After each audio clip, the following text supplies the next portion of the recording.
Por primera vez, Valladolid tendrá un embajador gastronómico en el tianguis turístico, pues el chef Carlos Guillermo Aguirre llevará los tradicionales lomitos de Valladolid para conquistar el paladar de los asistentes y promover el platillo que data de 1800, que es el emblema del pueblo mágico. La principal característica de los lomitos es que se hace con una parte específica del cerdo, que es el polomo. Y en función de eso, pues obviamente se desarrolla el caldillo de tomate con varias especias y pues bueno, se va desarrollando la receta, ¿no?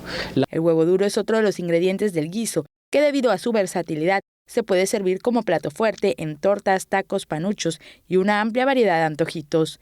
El también presidente de la Asociación de Restaurantes y Servicios Gastronómicos de Valladolid dijo que se proyecta que el turismo conozca la oferta gastronómica del oriente de Yucatán, específicamente los platillos endémicos de Valladolid.